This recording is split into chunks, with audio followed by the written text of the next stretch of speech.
right, we are going to get fired up. Welcome to the Bonnet Chronicles. I'm your host, Kyrie GXC. We're just going to get the word out on Twitter while there still is a Twitter, and I will get to that in a few minutes. And while chat fills up, I just want to thank everybody who has been supportive of these Bonnet Chronicles. I know that we are 4 days away from seeing if our nation is going to move with the tide towards the progressive future that we all deserve, or if the tactics that have been going on for the last few years now eroded our sense of trust and ability to critically think. It is a lot to unpack tonight, and honestly speaking, I'm like a lot of black women right now, just tired, feeling the burden of trying to carry a fractured democracy and hold it together, because I know the only survival chance I have is in a democratic society. But I'm up against people with money, people with power who think, no, we only want ours. And we want people obedient. And who cares if they fall to the wayside? Who cares if people die defiantly dumb? We want our illusion of power. And it is because of that it makes it harder for those of us who we stay pragmatic, we stay doing the right thing. I voted. I voted absentee ballot, thank goodness, because Michigan, for some reason, allows us to do that. And it's been a blessing. And there are a lot of states with either early voting, absentee, mail in, registered to vote. I know that you think, especially when you first turn 18, why does it matter? What's it to me? And then you're the first to complain when jobs are scarce, which I'm going to get ready to break down why that hasn't been the case. But you complain when things aren't going right for you, you're crushed by debt, you're going through shit, but you don't realize that your municipality and who represents you senatorially, and who represents us in the White House greatly affect your lifestyle, whether your cost of living gets better, whether your area gets better, whether your education matters.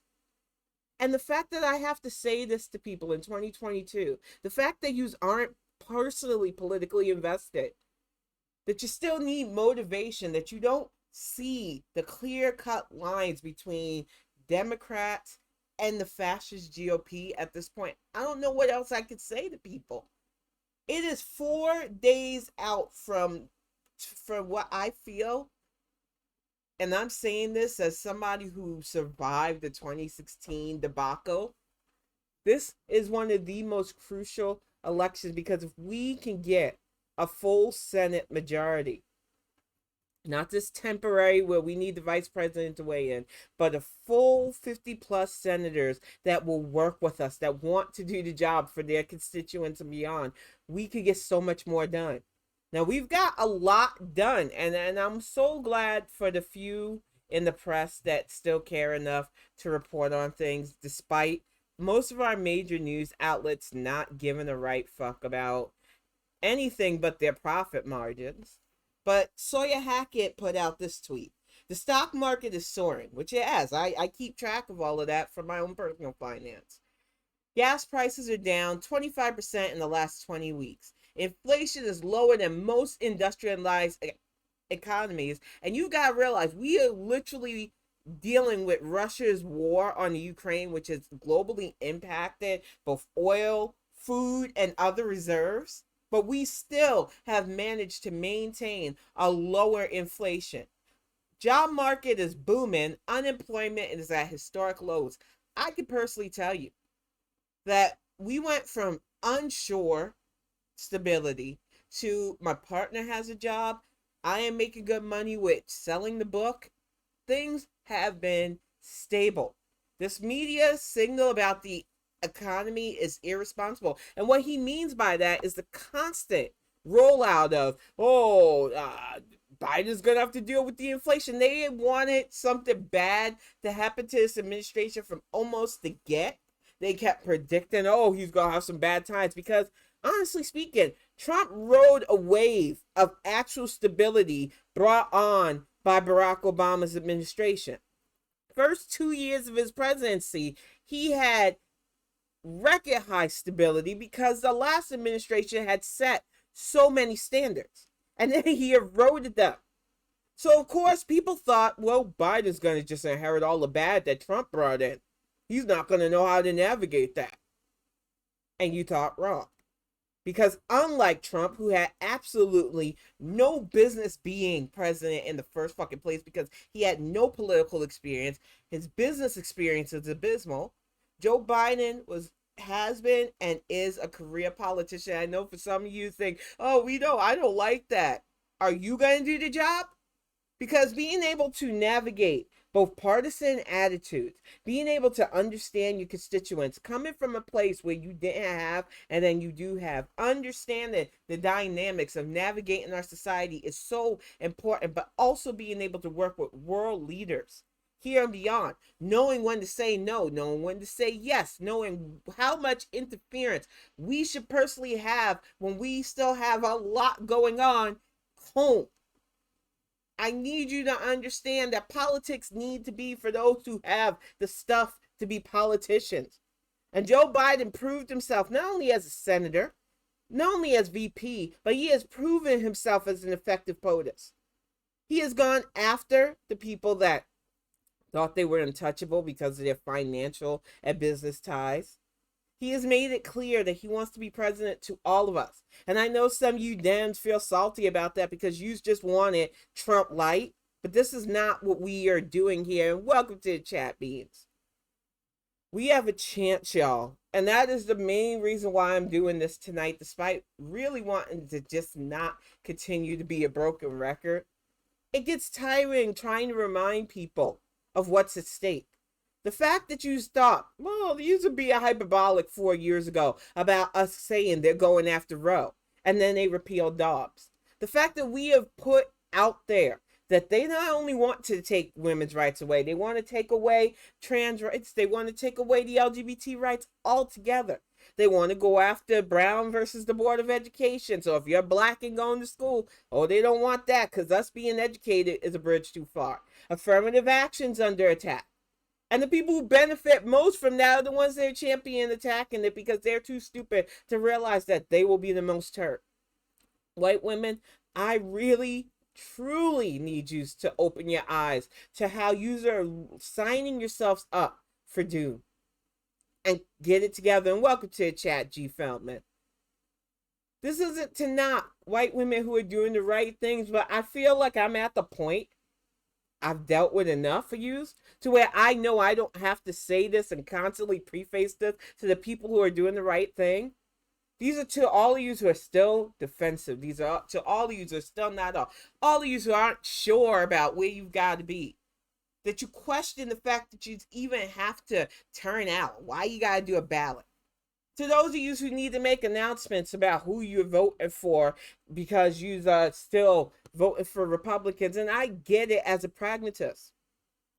I talked to a friend the other day on Twitter about how when I lived in Florida, voting for Republican sheriffs because they did their job in my area was a no-brainer. It didn't make me less of a Democrat. It made me understand that I will vote for whoever gets the job done. But you have to realize that was over 20 years ago. There is absolutely nobody in the current crop of conservatives that I would even look at in a serious light. Because they have all swilled not only 45's orange toxic Kool-Aid, but those who were quietly standing by when his odiousness not only stole from our government and traded secrets to literal despots, the Russian connections, all of the dirty stuff that they have constantly done to our country while touting that they're the party of moral values. I can't do it anymore. So while I am very pragmatic, my pragmatism now navigates Democrats who are got their head in the game and really need me to back them, and those who I know are gonna potentially be problematic, but we really need that seat. Looking at you, Pennsylvania. And I know Pennsylvania's been contentious. I see the arguments. Welcome to the chat, Terry Antiqua. Welcome, Ballot Club. I've seen the arguments, and I'm not going to argue with people anymore. I don't live in Pennsylvania. I have family that lives there, and I know they got out to vote. Thank you for voting early, cuz. But it's troublesome to me. My best friend And I call her my best friend, but she was everybody's best friend. But Lynn was a light to so many of us, and it hurts thinking about her. And welcome to the chat, Respect, because she would have been 45 last month. She would have been along with so many of us who have lived long enough to see so much change, good, bad, and in between. We have watched this world go through some things. We have seen digital changes from literally needed analog. We are the last generation that literally went outside because there was not, that's what we did for entertainment. Before everything became more insulated, including, home entertainment and stuff. So we have lived the life of this weird in between where we've seen so much change in a quick amount of time. But we are going to start seeing some stagnation because with change came opening our eyes and our hearts and understanding that we can accept that we don't understand people, but they deserve to be.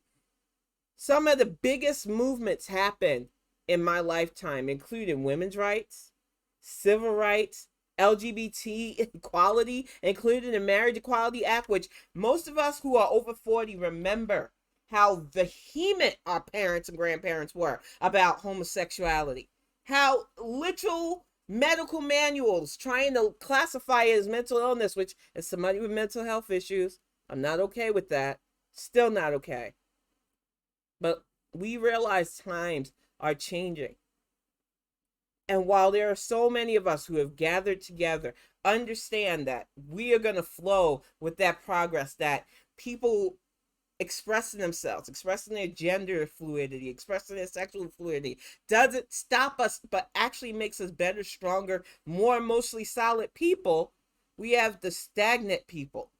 They call themselves traditionalists. They call themselves proud. They give themselves little cutesy names to embrace ignorance and hate, and their pushback has been loud, it's been violent, and it has shown me, unlike some people who just want to be on the negative, that what we have been doing to not only protect our democracy, but to push past and keep on being progress driven is effective.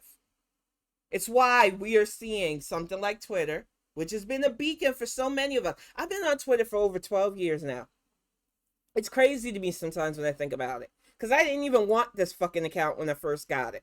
It was for work, and I always tell that story. The magazine I worked for wanted us to have a social media presence, kept pushing. I didn't even want Facebook back then, but I dealt with it because it was a way to keep track of family. So when my former editor was like, no, we really need you to have this because it'll help us get views for our magazine, it'll help you build your personality, I bit the bullet and I did it. And I didn't regret it after a while. Sure, I initially only interacted with other gamey, geeker type people. But once I branched out and got away from that, and I didn't leave it completely, and I know people know that about me. But once I started to branch into politics and social issues, that's where I made the biggest, deepest connections. And even then, for 10 years of talking politics, social issues, real life, including my mental health and family struggles and everything, to show people that you can be okay. It takes time, it takes support system, and it takes each other. To watch somebody legitimately try to sabotage that is frustrating, but he's not going to stop us. Twitter, is, if it's taught us anything, is that we are here. We will organize. We will find a new hubbub. There will always be someplace else. It will suck losing a place that we all know. It will suck losing the familiarity. But so many of us have seen changes over the years that it will just be the end of one thing and the beginning of something new. I just hate that Musk is trying to frame it as, well, we're losing revenue because of activists. Activism is taking my money because they don't want freedom of speech. And it's like, there's nothing stopping people from saying what they want on Twitter. Even if it violates the TOS, you're still free to type out the stupid shit in your brain. You're not free to not have consequences, thus losing your account, thus people not wanting to interact with you, thus losing your bag like Kanye. And I'm going to get to him and Kyrie in just a moment. because we really need to, I need to definitively stamp out how I feel about this, their fucking nonsense. But for Musk to frame that the money loss of Twitter, which I don't think he understood how to run Twitter in the first place, is something about activism, taking advertisers away. Advertisers don't want to support places like Parler. If they did, they'd be openly supporting places like Parler. They'd be openly supporting places like True Social, another right-wing media site that hemorrhages. And I was listening to this weird edgelord guy on YouTube, and I listen to a lot of different people on YouTube. I try to ingest different opinions, and it's always people that don't even fucking have a dime in that quarter. Some British fucktwit who went on about how, it's about people who just don't like right-leaning stuff without understanding, because they are never negatively impacted by right-leaning stuff. They think they'd be shielded from it too, even though he's complained about being a broke-ass ass to work for a living. So he wouldn't be protected by their rhetoric either. But he seemed to have this ideal that somehow it's not fair that we are heavily handed against the right. Oh, you mean the right that treat women, POC, especially Black POC, LGBT, anybody they deem different, whether they worship different, look different, act different than what they deem as cis straight aesthetics, white straight cis aesthetics, may I mind you? You think that we're supposed to give these people who openly hate us for not being what they expect out of humanity the same elevation as those of us who just want to exist. You give us cutesy terms like woke, which Black people use to describe what it was like for those of us who stopped giving in to that ease of comfort of bigotry, who realize that allowing people to just be minding the business that's paid to us and just living our best life is the best way to be, but also calling out hate when we see it, because you can't be woke if you're silent towards hate. And one of the things I've seen trying to divide our community right before the midterms, and it's been fucking coordinated, is the attack on the Jewish community. And I know people think, oh, it's a polarizing issue. It really isn't. We need to stop acting like there's acceptable forms of bigotry. What Kyrie Irving's doing is disgusting. But what Kanye West tweeted out, and I am not going to put that on my cast directly because I'm sick and tired of Kanye West. I've told people under no unmitigated terms, he has been dead to me. But the fact that he had the nerve to tweet out that anti-Semitism is the new N-word, like, dude, no. Stop trying to make yourself a victim. You didn't want to be Black a few weeks ago when you thought you were protected by your billions. Now that you're no longer in the billionaires club, all of a sudden you're a Black man again. All of a sudden you're a victim. Putting fucking George Floyd's photo and oh my God. I'm trying to calm down because it makes me upset. When you're using the bodies of Black victims who got lynched to try to act like you're the victim because your bigotry messed up your bag. And all of this anti-Semitism, this Black Israelites, as somebody from New York, I'm not shocked. Those were the brothers that you avoided. They would be loud when you're trying to take the ferry or the train. They wanted to holler at you for a moment so that they could espouse their bigotry, and you avoided them if you were smart.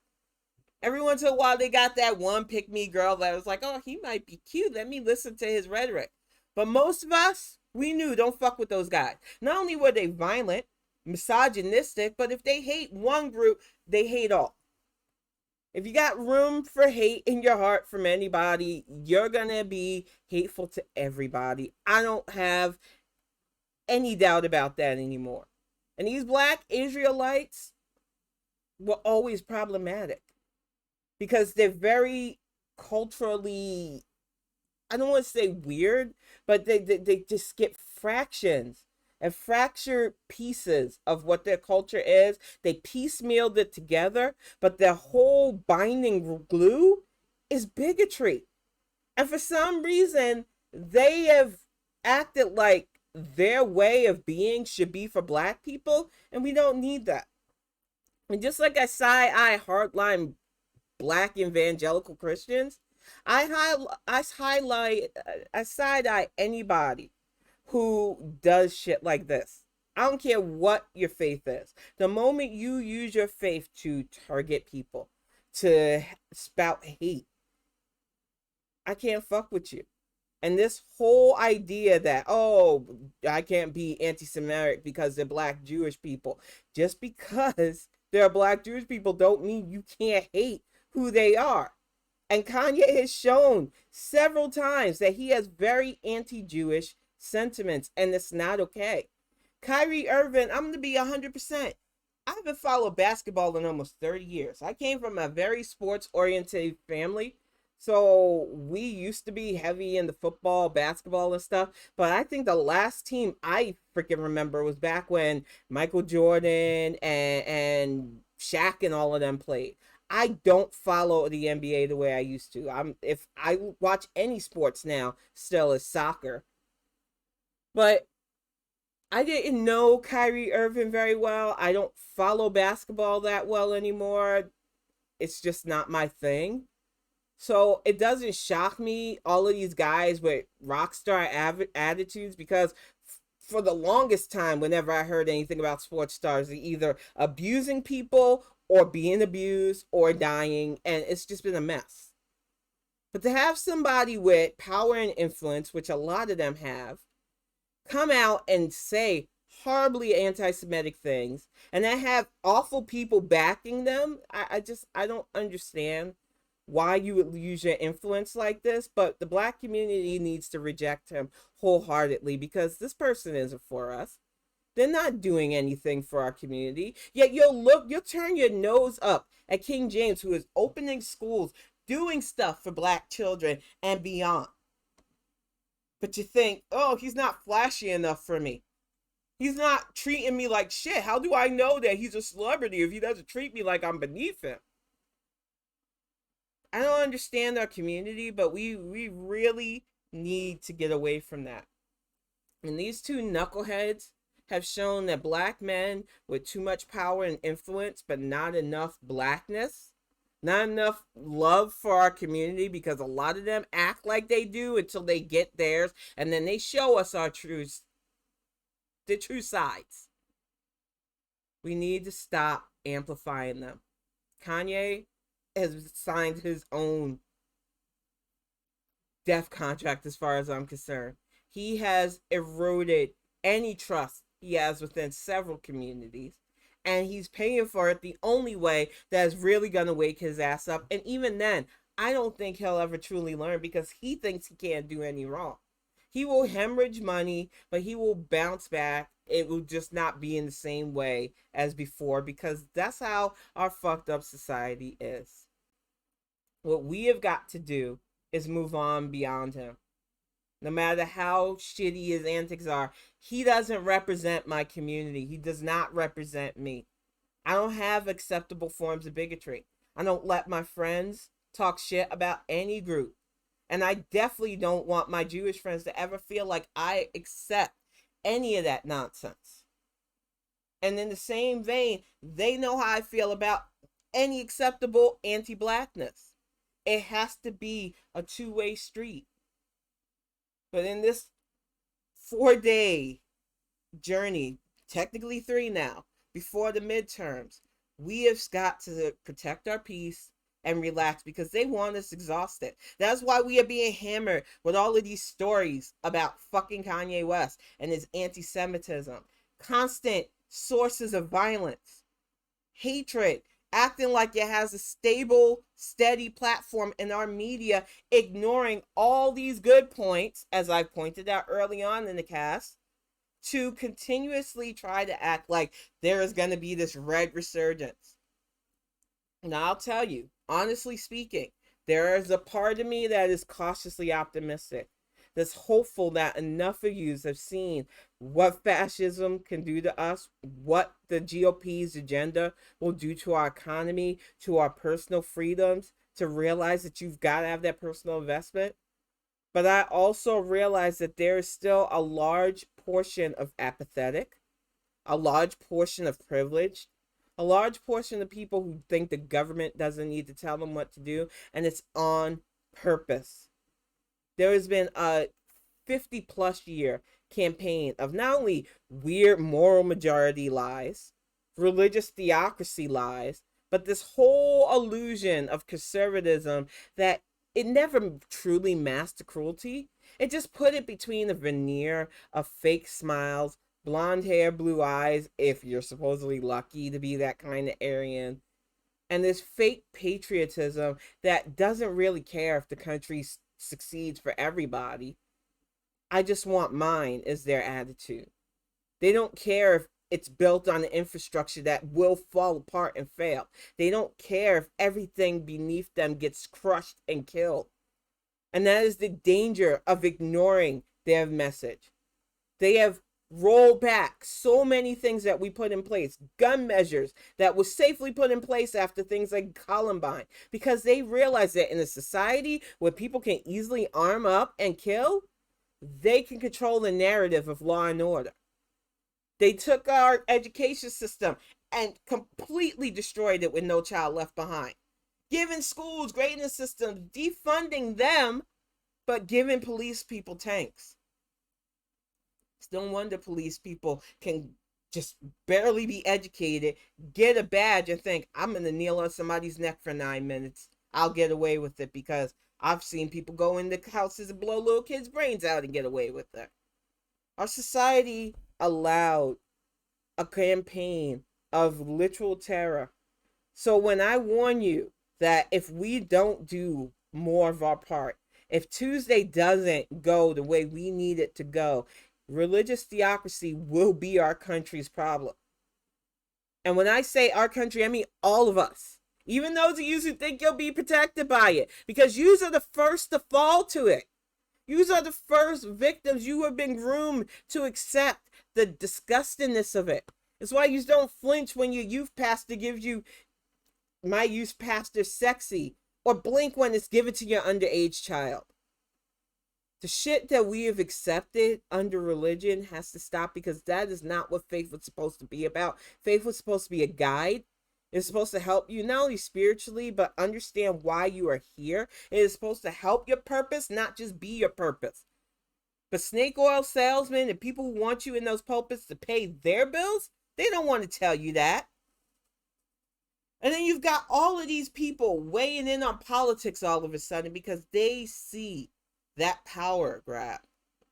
They see how actual progress leaves them in the dust, how their old-fashioned way of thinking won't inspire people.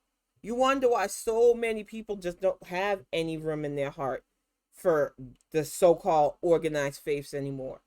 Because when you're asking people to be extreme, whether you're here or abroad, as we've seen what's going on in Iran with the way the women are sick and tired of being told what to do, progress is going to happen.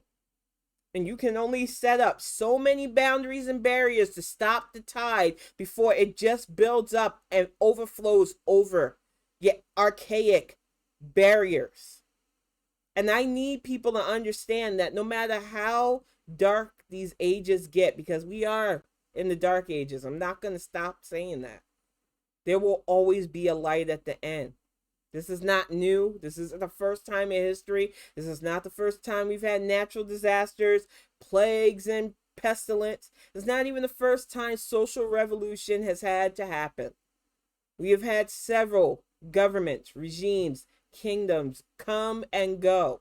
We have had people who wanted to hold on to power no matter what. Odious people. We've had ignorant people.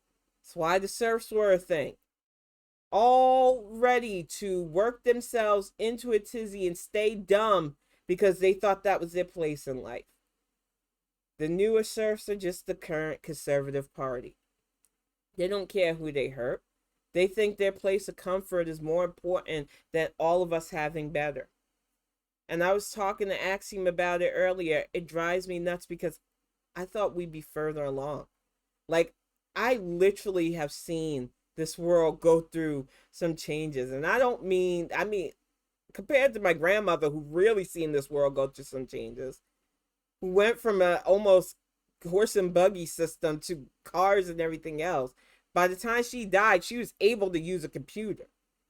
But to see the amount of resources and technology and even the digital world developing before our eyes, it's amazing. So I know we are going to see more. We are going to be able to connect deeper. But we have to go beyond that, because I feel like that is why we're so busy fighting each other for scraps and so-called limited resources here.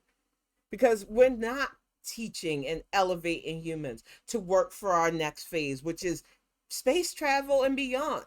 We are explorers at heart. That's why we ventured out from Africa to distant lands. That's why our people were nomadic for the longest times. That's why so many tribes ventured out, explored, hunted, gathered, planted. And while some did say, you know what, that's not for me, let's set shop, let's build kingdoms, that need to explore and find out what's out there, it's in so many of us. And I thought by now, especially growing up with shows like Star Trek, being influenced deeply by sci-fi, that we would have gone beyond.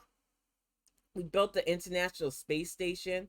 We have several high-tech things, but we are still not together enough as a people to do decent exploration. Heck, we don't even understand our Earth still. We have a whole ass big ocean full of amazing species that we don't know much about still, because we're still too busy fighting over oil and resources and letting crazy ass despots in Russia dictate how we're going to do business, which no, we're not. I'm sorry to Putin, but not really. You picked the wrong person. And unlike Trump, President Biden don't have time for your nonsense. In fact, it has been a really rough time for Putin, allegedly. Word has come back that not only is he dealing with both Parkinson's disease, but the biopsies of tumors hasn't been good either. And it's all because A, you're old, B, karma's a thing. What I am worried about is, as his body and mind fails, Russia does not seem to have something in place to take power from him. And I worry about who will step into those boots. Will it be another lighter version of him? Will it be a worse version of him? We have got to get out of this weird system of allowing awful people power, because their cruelty is not a show of strength. And we learned that after 45 here. England is going through that when they allowed their idiot Boris Johnson to run their shit into the ground. There is nothing wrong with having leaders that care. Countries benefit better when their leader actually has compassion and empathy. Look at all the work Joe Biden has done in 2 years after 4 years of fuckery. Look at how Canada is running smoothly. It's not a perfect system. He can't control the idiots who are trying to push against him, but he is still keeping his country steady. Emmanuel Macron is keeping France steady. And that is in spite all the stuff that he has tried to do to ruin them, including attacks on innocent people, marches saying we need to protect our whiteness at all costs. They are acting like tantruming toddlers, and instead of respect from most of us, we all just look at you like, ew. The only people giving them any kind of positive spin is our media, and we all know why at this point. And that is why the media has been hemorrhaging money, because we have decided to stop making their lies lucrative. And that's a them problem, not a us problem. We will be all right. And that is the thing that I want people to take away from tonight's Bonnet Chronicles. Times will always be tough. I say this as an African American. I'm not shocked about tough times. It doesn't faze me the way it would most people. I've had to change things in my life several times. I had to let go of things in my life when things got bad. That is just the reality of life. One door closes, another one always opens up. And you have to be willing to go with the flow towards better things. I told somebody a few weeks ago, and I mean it, There are far too many people that think change means, well, you're shitting on my traditions. And if your traditions aren't hurting nobody, nobody's shitting on them. We still do a lot of the same things from centuries ago. A lot of holidays, a lot of even newer holidays that honor the traditions better. A lot of us are able to culturally get in contact with past things better now because we are starting to understand those things. But if your traditions come at the cost of somebody's humanity, if your traditions come at the cost of gatekeeping, which I'm going to talk about in a few minutes because I really need to break down how annoying it's been, especially right before the midterms. All of this bullshit about femininity and feminism all of a sudden from the people who have literally signed us up to lose Dobbs because you didn't think voting was seriously enough. You didn't think that it mattered if you voted like your conservative husband. What was it going to hurt? But you thought, oh, it'd be cutesy for me to put on a pink pussy hat after everything falls apart to show that I'm down for the cause. Some of you performative heifers get on my nerves because you are the loudest about femininity and who gets to call themselves a woman. Because you want to attack our trans sisters because you can't feel better about yourself without somebody to step on. And I'm calling you fuckers out because you're a really shitty gatekeepers for femininity in the first place. Because you're so busy being angry at a trans woman living her freaking life. I can't even say best life because they are still the most targeted marginalized group. You're so busy hating on them that you ignored the fact that you are the most abused in your situation. Gun violence happens to you at a great percentage. You've got the fact that your rights are literally on the line. It doesn't even matter if you have kids. Because if you think that this is just about reproduction and not the fact that men realize that us having the right to vote, us finding our voices and being educated erodes their grip on telling us what to do. If you don't understand that they are literally something snapped in the GOP and they realize that the only way they're going to keep power now is to undo our rights as women. They want us silent, obedient, and they don't care if we die on the operating table pushing out a baby. And that should scare you. But that should also motivate you to not want to go backwards. My grandmother went through that. She was one of the strongest, smartest women I went through. But she had to be meek for the first half of her marriage.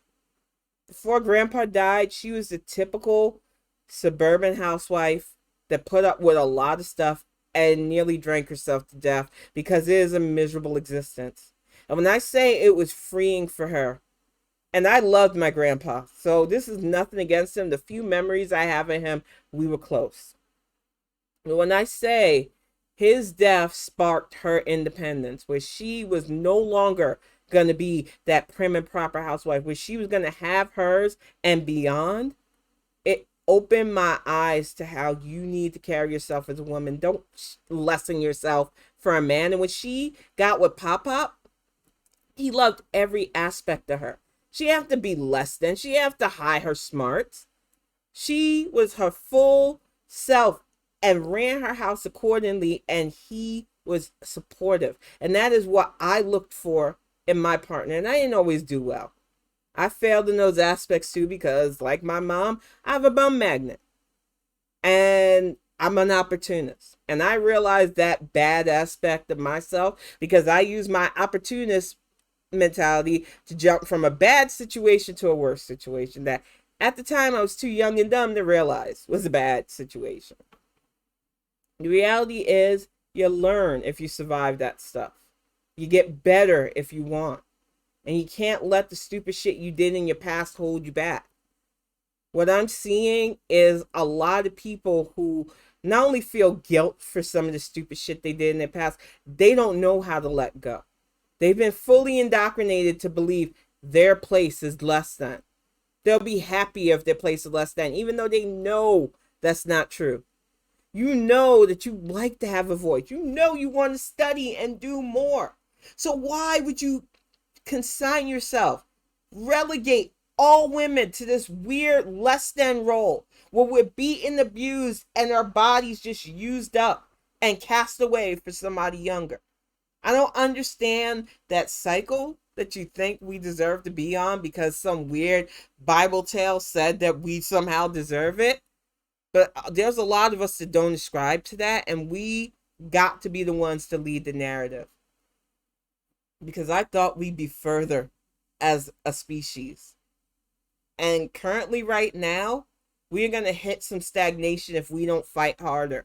If we don't do our part to see how ridiculous the other side is being.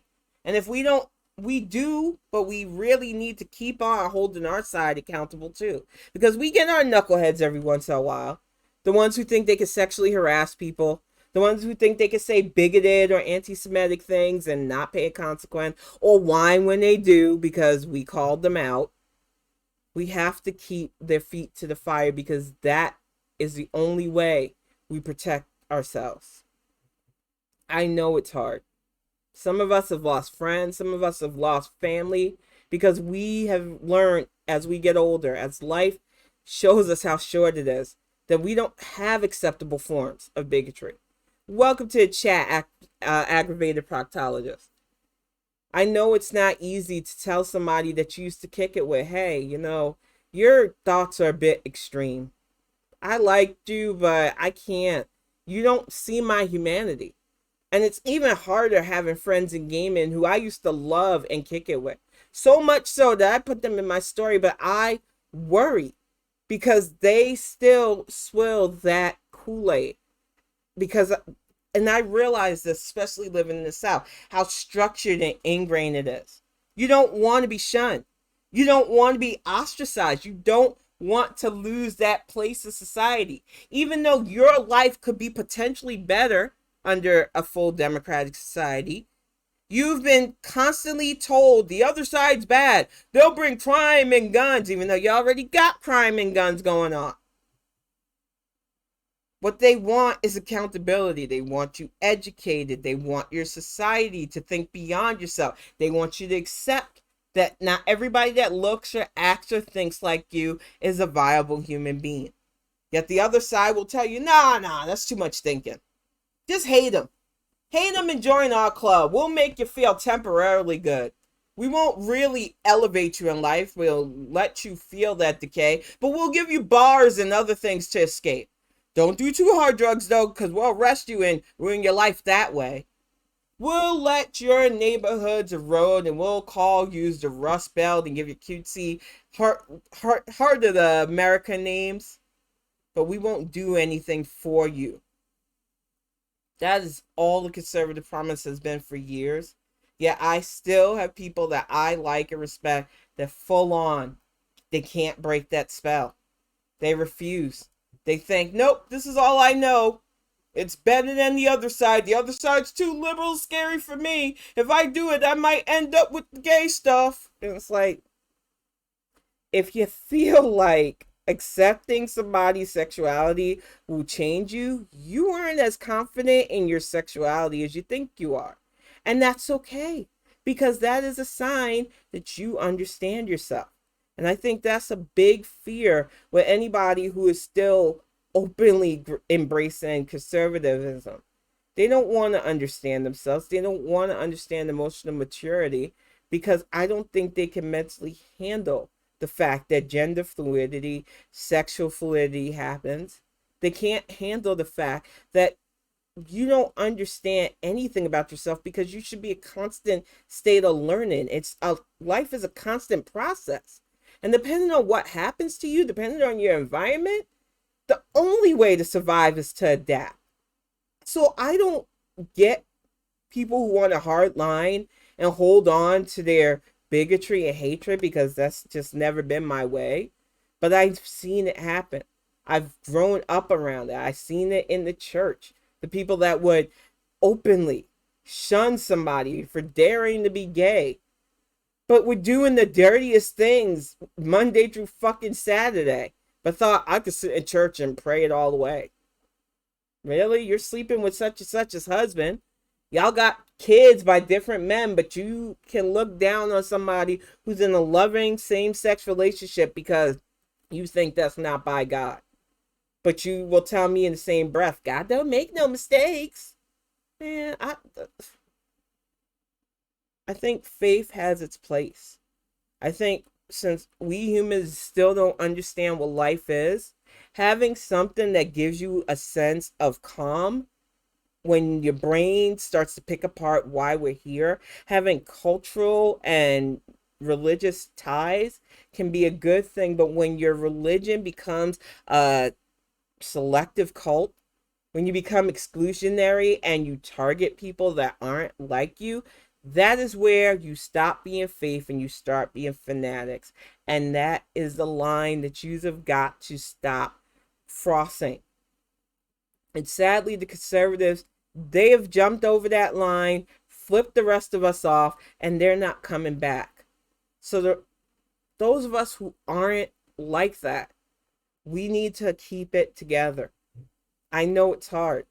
Schools are still being shot up on a regular basis. There is such a crisis of both mental and societal health that we are just still not addressing. But we have the path forward. Several states, key states that we can win to make things better. Because I don't think you understand that state by state mandates can also help us on a national level.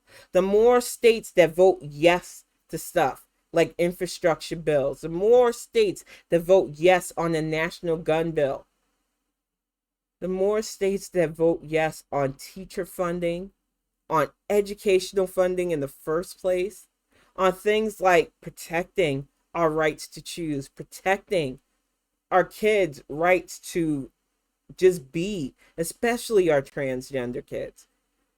Because people know who they are.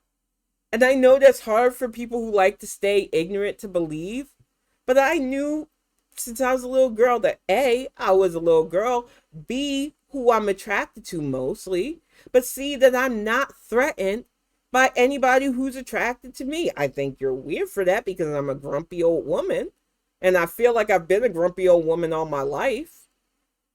But I've never felt uncomfortable by somebody saying, hey, I like you. It's like, oh, thank you. If I feel the same way, I reciprocate. If I don't, I let them know. Thanks, but hey, gonna move on. Yes, you are, dear. But I love you. I just feel like there are too many humans who, y'all took the easy route.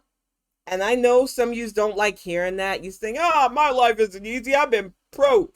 You don't know what it's like to be poor. No, but I know what it's like to be black. And I feel like I've played the life hardcore mode all my life being a black woman. It's not to say that you need to pity me because I've also navigated it because I learned early on how to play this bitch. But when you try to put your financial struggle up against the world that legitimately tries to devalue you, tries to take your place in this world, when you just want to exist and just live life your best way, when your education is less than for no apparent reason except society feels like, well, if there's too many smart people, where's my place? Well, we have navigated this shitty wealth builder system because it's the new structural power allegedly, but it doesn't stop you, as Kanye West has learned, or Ye as he wants to call himself, from being reminded if you're black that you're black. The reality of the situation is times are changing, but we are seeing a violent pushback because it has been effective. Like I said, anybody over the age of 40 especially remembers the times of both segregation, women having to literally fight just to have things in our name, bank accounts in our name are a new thing. I know that surprises some people, but you literally had to get your husband's permission back in the day for shit like that. LGBT rights, I'm telling you, even as early as the 80s, it was still more of, if you see any gay representation, it was in comedies, it was parodies, it was mocking or trying to caution people against it. People had the gay panic and fear. It was a whole ass different time, but it showed me where we can come to and keep moving towards. The bigots tried hard, but they didn't win. And the bigots were led by white women. I remember Caroline Bryant, that awful, awful, just awful woman that would smile sweetly as she espoused bigotry. She tried so hard and got a few wins, especially in the South, but she couldn't stop the momentum because many of us have LGBTQ relatives. Many of us realize early on in life we don't want them to suffer. And we have to do our part to stop doing this. And when we got marriage equality, I cried because I got to see friends of mine who had to live in shadows finally step out and be families openly, have beautiful weddings. And I'm not a wedding person normally, and I've already said it, just not my style. But to see my friends be able to be beautiful brides and beautiful grooms together, it really changed my mind on being there for them. Because so many people just want their day to express their love with their partner. And that's all this was. Yet we still see those trying to violently push back, and we have got to keep on because our happiness, sadly, is their detriment. Our happiness is their unhappy, and you know what? I'm okay with that. I'm okay with us constantly showing them that we're going to be all right no matter what. But they are really acting up, and this is why it is on us to get key legislators in, because we have got to start taking away some of their teeth if we are going to survive this dark age. We have got to make it harder for them to have arsenals of weapons. We have got to pinpoint, especially in our schools, when young people are showing instability, because this isn't one demographic, even though I do point out that the majority of them seem to be young white males. That last school shooting was a young black male. We have to start funding both mental and socio help in our schools, because I think people don't understand. It's not just mental health. A lot of these kids are going home to empty fridges, parents who are struggling, who are losing themselves in very high escapism, and they're angry and don't know what to do, so they lash out. So having counselors that can help them not only budget, but help their houses with food and things like clean clothes is viable. And more schools need to be doing that on top of mental health counselors. And we have got to stop with the thinking, oh, we got to make our own schools, because that's what the right wants. And we have seen what their schools will churn out. Indoctrinated idiots that don't really learn anything because everything's CRT and the boogeyman, don't want to learn history, don't want to learn about their neighbors, and only want people that look and act like them. Perfect little Stepford neighborhoods. If we allow them to do to the school system what they want, it's game over for those of us who don't fit into their narrative. So we have to do our part. And like I said, I know it's tiring, but you know what? November 8th will be here before we know it. Most of us who have already early voted, absentee, mail-in ballot voted, we've done our part. All we can do is sit back and breathe. After we win, we can sit back and let the people we elected work for us while we get other stuff done. I think there's a reason why so many of us these last few weeks have just felt this weird in between. Going back between rage and numb. I'm calm now because I've done my part. My partner did his part. Y'all have done your part. That's all we can do. And hope that others realize what's at stake. But even if things don't go the way we need them to go, because I've already started planning for that, because I think it's just the smart thing to do. That exit strategy just in case, because I don't want to see America full on turn into a Gilead. Even if we have to change, most of us are adaptable. We will be all right. I just want our country to be all right too. America hasn't always been good to my people, and I get it. The way we were brought over here, the way my ancestors who were already over here were treated, it's not a good story, but it doesn't have to be a continuance. We don't have to keep it going. We can move past it without forgetting it, because I know some people want to, oh, just forget about it. Why are you constantly bringing up the past? Because if we don't remember, we repeat. And welcome to the chat, Fire Eater. Once the Congress is flipped, we will start seeing more bills. We were already able to pass Build Back Better. With a lot of concessions, we were still able to get that. We were able to get the student loan debt passed. But right now, in several states, that money is being held up for people. When we start flipping places like Florida and Texas, when we keep certain states blue, we will have key allies in our House and Senate that can help make these bills not only go by with less concessions, but even more stuff that's being drafted can get passed. I think people don't think about it because for them, paperwork's boring. They don't seem to understand how this works. But legislation is the only way we get better stuff. You want things better in your town, whether it's infrastructure, more money for certain things, whether it's parks, buildings, businesses. You have to elect people to do that. And when we have Democrats in charge, whether people want to believe that or not, because I know, like I said before, some of you have been indoctrinated to believe they're boogeymen. When they are in charge, we see productive growth, not just for rich people, which is something that people don't want to call the conservatives out about, but we need to, because they're willing to line the pockets of people who already have more than enough, ignoring the fact that if you don't pay your workers, those rich people are going to run out eventually too, because these people are not economic geniuses. They still believe that trickle down is a thing, and that's not. You give somebody who already has a lot of money more money, they're going to keep that money. But you give somebody poor money, they're going to spend that money. It's basic economics.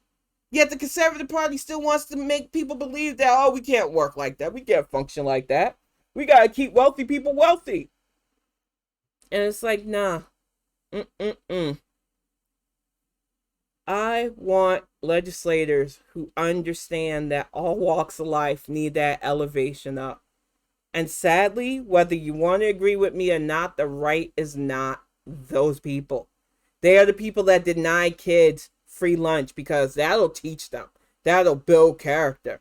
They're the kind of people that don't want Planned Parenthood, because how dare women have a safe haven for not just abortion stuff? Because people forget, Planned Parenthood helps with gynecological exams, helps with sex education. I wish more people would learn about this stuff and not just give in the propaganda, but it's on purpose. That's why you had those weird TikTok interviews with these people that are talking about, oh, I can't even remember that white lady's rambling. It made my brain hurt, but she espoused every weird white right-wing talking point, and that was a Freudian step calling it white, but it is what it is. The majority of them have a certain look to them, and they are convinced that they're the master race. So, I mean, I don't know what to say to that. Now, before I wrap this up, I really need to go back to the whole Twitter thing, because we all feel it. I don't know why Elon decided to even try to buy it. I don't know what his plans for the site is, and I don't know how much longer we're going to be able to log on to it. But as long as it's up, I'm not getting rid of my account. I thought about it months ago when this whole buyout thing was going down. I had a last tweet all set. No, I'm going to watch it burn. If it burns down, fine. If it survives, fine. I want to archive every moment of it, so I'm not going anywhere. But when I say the amount of people sniping at each other over stupid things, arguing back and forth, trying to get people to take sides, y'all need to stop. Take a break. We've got a big midterms coming up. Focus. For the rest of you who seem to have Merrick Garland name in your mouth, AG Garland at that, you don't run his job.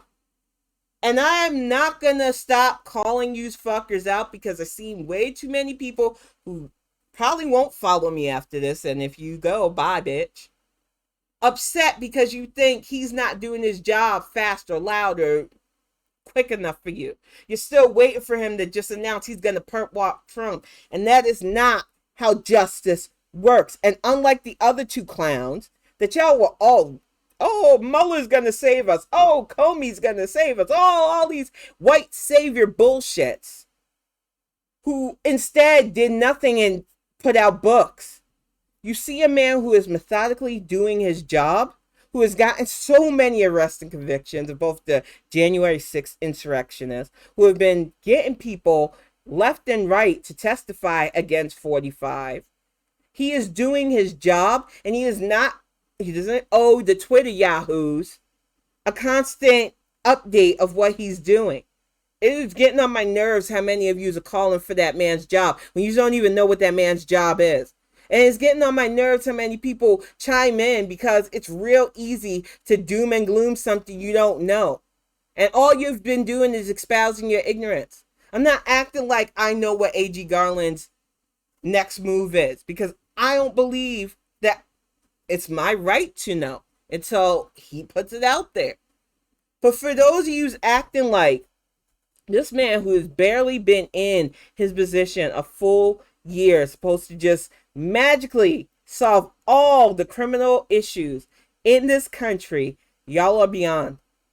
And those of you calling for his job from your perch on Twitter need to stop.